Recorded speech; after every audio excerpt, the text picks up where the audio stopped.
Hello Saviors and welcome, my name is Seivar24 and today I'm going to be doing another reaction to Screwattack and one of their epic death battles.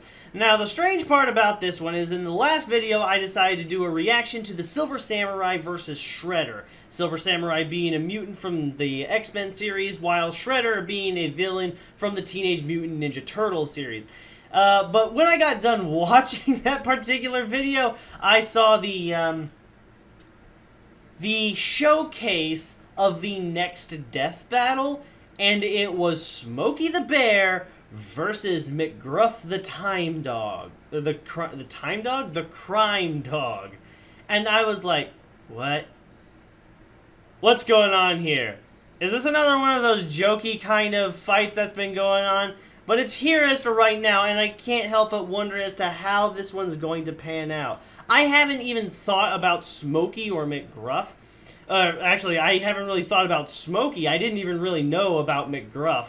But I didn't know about... I don't really know much about them. I haven't really thought about them since I was a kid. Like, who in the world would have thought that this would have been a situation where these two characters would have come back from my past? It's like, what... Why are they popping out all of a sudden? I have absolutely no idea as to why they're here. But as for right now, that is what I'm going to be doing a reaction to. Boomstick and Wiz, I have absolutely no idea what was going through your mind when you decided to take this little pairing. But I guess we're going to go ahead and see how the dice roll. So let's get into it, shall we? Here we go. Let's get on with the death battle. When it comes to public service, two animals have gone far beyond the call of duty. They're known throughout the world as the symbols of safety. So let's make them fight to the death.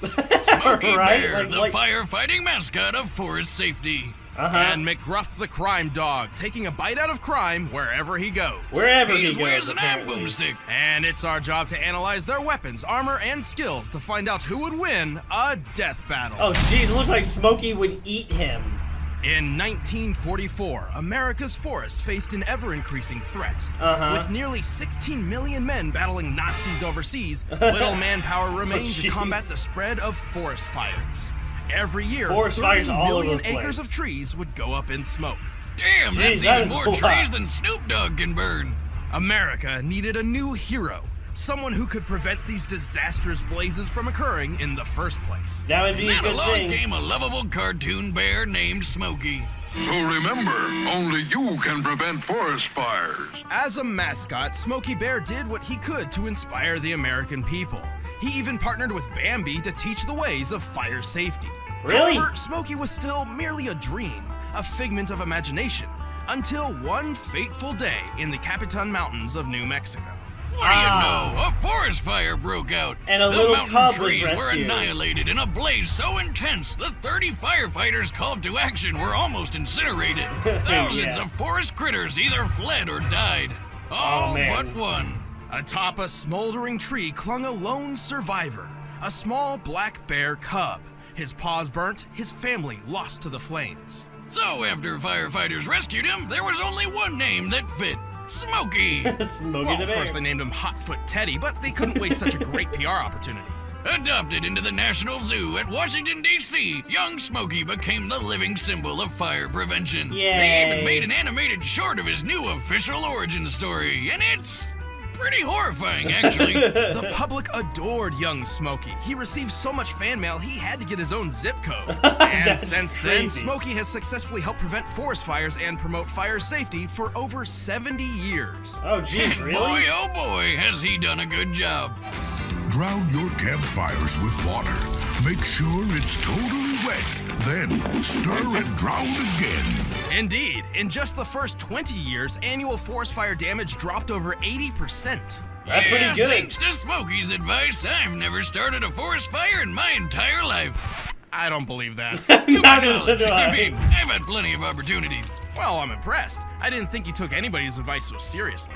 Why wouldn't I take Smokey's? This guy started a fire safety club, picked up ventriloquism, and even taught the Addams family to put out fires. You know, the people Really? who love pain The and Addams things that are family? generally bad for you. He's befriended the creatures of the forest, much like a Disney princess, and even infiltrated Disney itself to teach their characters about fire safety. Also, unlike most mascots at the time, he successfully protected his dignity through the toughest social experience in recent history, the 90s. Respect the forest. Oh, Protect God. the trees. Oh, what I do. This isn't me. Smoke, we agreed you'd talk to kids in their language. I know, but I'll just give it to them straight. Oh, and in case you Good forgot, thing, he's also too. a goddamn bear. An American black bear, to be precise. A black the largest bear, of black course. bears are over 7 feet tall and exceed 800 pounds, which seems to match Smokey's own size. Smokey's got plenty to fight with, like his razor-sharp claws, his trusty shovel, and enough muscle to rip your arm off Chewbacca style. And then you have to worry about fighting a bear that's armed. Was that a pun? It wasn't even bear-related.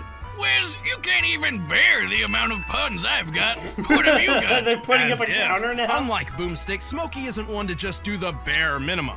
In fact, bears in general are quite durable creatures thanks to their stout anatomy, including a skeleton so stable it endures long hibernation without withering. You that's better great. believe Smokey is strong too. Bears his size can break trees and flip over boulders weighing more than Jeez. 350 pounds. When he was just a cub, Smokey even smashed this shitty little house to bits. He's surprisingly stealthy, able to sneak up on people in broad daylight with barely a sound. Also, black bears can run up to 30 miles per hour. That's what makes the bear cavalry so dangerous. Bear Aside from that, cavalry? he's accomplished many unbelievable feats to keep the forest safe, like manipulating time. And also when he disguised himself as a woman without bearing any resemblance to his real body. What Broomstick, in why the don't you world? introduce his greatest feat with your baritone voice? Prepare yourself, because Smokey can magically These grow guys are so going back and large, forth, he's and bigger it's than so Godzilla. ridiculous. Look What at in the the world? size of him. All just to emphasize a point, much like how I'm owning this unbearable pun war. Oh, I'm still going. I hope you brought some sort of non-perishable snack, because I can do this all day. You're gonna be so embarrassed when you lose. No, that'll never happen when it's me versus you. Ha! You missed a bear pun. You're out. Ursus is Latin for bear, moron. Ah, damn it! You know Latin's my weakness. If only I was a bear, then my only weakness would be bear traps, bear repellent, and bear mace. You know, shit that people had to make to stop bears since they're so unstoppable. There are some techniques to increase your chances of surviving a bear attack. Some say you can punch your arm down their throat to induce uncontrollable vomiting. Although I wouldn't recommend that because you're definitely going to lose your arm. And it's gross. Honestly, all you can really do is make yourself look as large and intimidating as possible.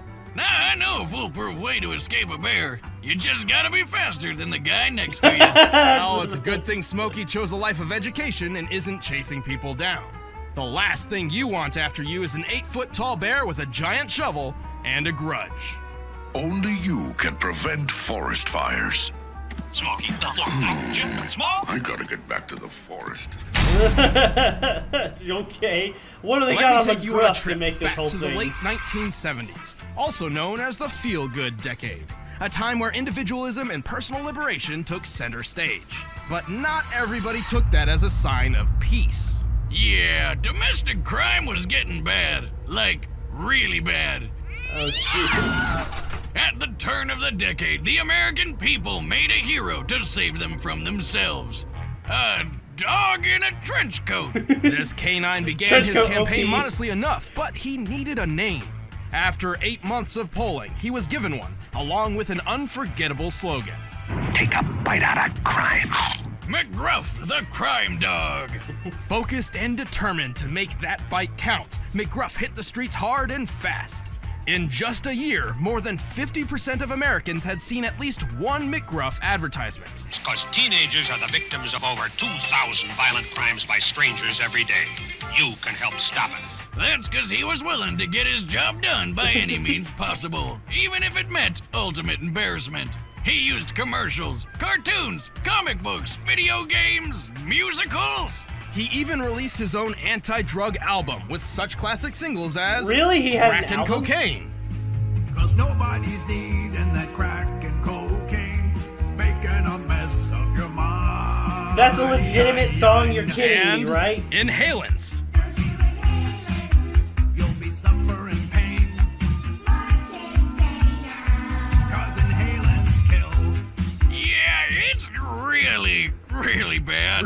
As McGruff's plan generally targeted children rather than current criminals, it required patience and time. But it worked. Over the next few decades, crime dropped exponentially. The next generation of America was smarter and safer. Now, some of you are probably thinking, hey, you can't prove McGruff was responsible for all of that. And I say to you, can you prove he wasn't? Regardless, McGruff certainly had a massive impact, leading the charge against crime. I mean, that's seriously impressive, considering all my dog does is sit around licking his balls. McGruff's not just any dog. He's a 6-foot-tall bipedal bloodhound, a dog breed known for their excellent sense of smell, an extremely powerful bite, and floppy, adorable ears. Scaling him to your average bloodhound, McGruff can likely run 45 miles per hour, jump 10 feet high, and bite with enough pressure to break bones. And unlike my dog, McGruff wears a cool trench coat, which not only protects him from the rain and cold, but gives off a neat detective vibe. However, unlike Thailand's Air Chief Marshal, Mr. Fufu, rest in peace, buddy. True story, McGruff doesn't appear to hold an official police rank. He calls himself a pre-tective, which is just as fake as it sounds. Oh, wait, if a crime hasn't happened yet, then how does he know to stop it? That's like some Minority Report shit. He possesses a certain set of skills to do so. He has a keen eye for details and context clues. He's exceptional at analyzing and predicting potential crimes in progress. So he can predict what's gonna happen with a few context clues, but that doesn't mean much if he can't stop a mugging or whatever. Luckily, McGruff has plenty of tools and talents. When someone's in trouble, McGruff's circle of respect creates a force field. Which is apparently the perfect defense against bullies. While he's not an official member of the police force, he's been hanging around officers for decades, so it's not unreasonable to believe he's picked up some police combat training. Being your own dog has its perks. For example, McGruff's car isn't a standard beat-up police cruiser, it's a friggin' monster truck. This bad Gemma is based on a 2010 Ford Super Duty with 540 cubic inches of gas-guzzling badassery. Definitely an upgrade over his original 96 model. I'm not sure what this has to do with preventing crime. Screw preventing crime! This beautiful beast prevents all kinds of other stuff, like boredom, being a little sissy, and small European cars from going unsmashed. That's enough for me. Ironically, despite his skills and claim to stop crimes before they happen, he's more of a counselor than a protector, and doesn't actually step in all that often. No, but he doesn't need to when he can freeze time! Ah, yes, McGruff is famous for pausing time and breaking the fourth wall to discuss an ongoing potential crime. Unfortunately, while pausing time, McGruff does not seem capable of interacting with the world around him. That's Jenny, but that's not Jenny's dad. If she gets into that car, that may be the last time you'll see Jenny. He doesn't even bother saving Jenny from her kidnapper. Which means he was right! That was the last time we saw Jenny! Still, McGruff's campaign has been wildly victorious. It's safe to say he succeeded in taking a bite out of crime. Oh my god, we didn't even mention the reality flipping switch he has in his office! What the hell is up with that thing? I'm McGruff the crime dog, and I'm here to help take a bite out of crime. Really? All right, the combatants are set. I wonder how this one is going to go. They both are able to freeze time, but so... first, I've got a public service announcement for you. It's about food. Yeah, it's about food, and I'm not going to advertise it on this show because I have nothing to do with it. Remember, kids, fire is a dangerous tool which should never be left unattended. Well, time to go. Really? Only you could have prevented that forest fire, fool. And already? They don't even go fight. Oh, there it is.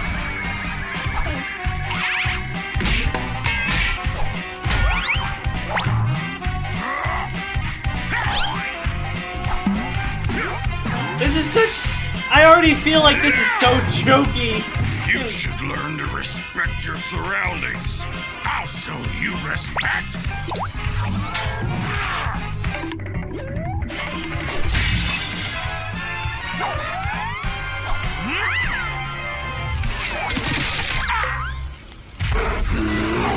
And here comes the bear attack. Remember, kids, if you're about to be mauled by a bear,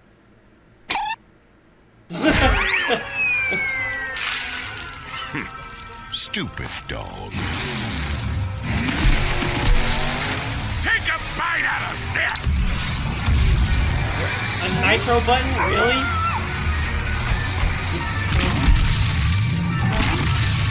Let's hit Smokey into every single tree we can find.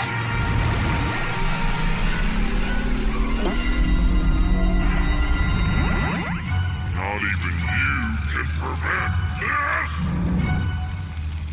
Remember, kids. Remember me.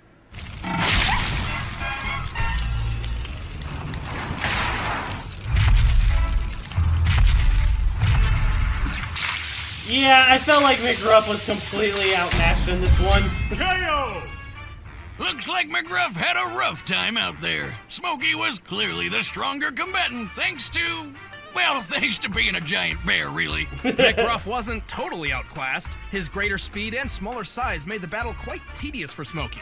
But that's about it. Yeah, that's he about couldn't compete with Smokey in anything else. It's like my grandpappy always said, why have a guard dog when you can get a guard bear? But what truly mattered in this battle were their unique abilities, and in that, McGruff didn't stand a chance. When McGruff paused time, he couldn't affect the world around him, while Smokey has shown that he can.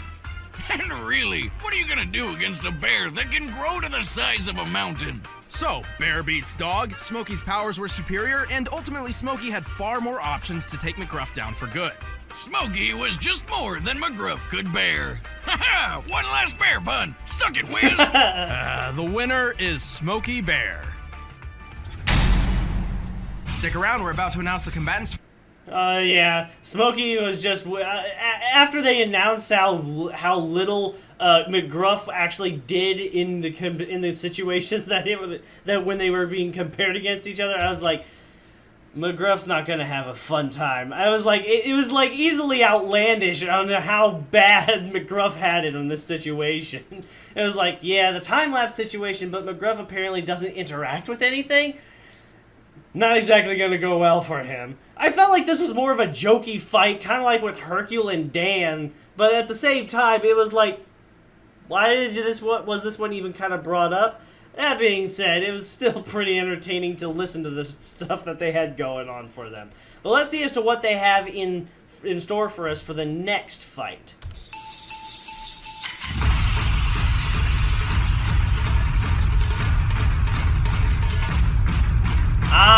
Thor versus Wonder Woman. That's actually a pretty good matchup right there. For the sake of you who don't really care about the superhero gig, which I'm not exactly sure who of you was watching would actually not know, Thor is the god. He's the Norse god of thunder. He is the son of Odin and is a mighty powerful character who controls lightning, is a strong warrior in his own right, and wields the powerful Mjolnir, a hammer that is capable of doing massive amounts of damage. Whereas Wonder Woman, while originally thought to just be an Amazonian warrior of supreme strength and skill, who has supreme weaponry that she can definitely deal with, the recent movie adaptation of the Wonder Woman film actually portrayed her towards being a goddess, and that showcases her towards having a whole new level of playing field, makes it to where she can actually rival the skill set of Thor.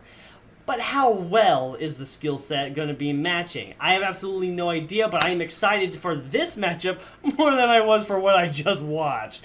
For now though, that is going to have to be everything. Thank you everybody so much for watching. I hope you enjoyed this video. If you did, hit that like button and subscribe for more content like this. Leave a comment section below, and I will see you guys in the next episode. Take care, saviors!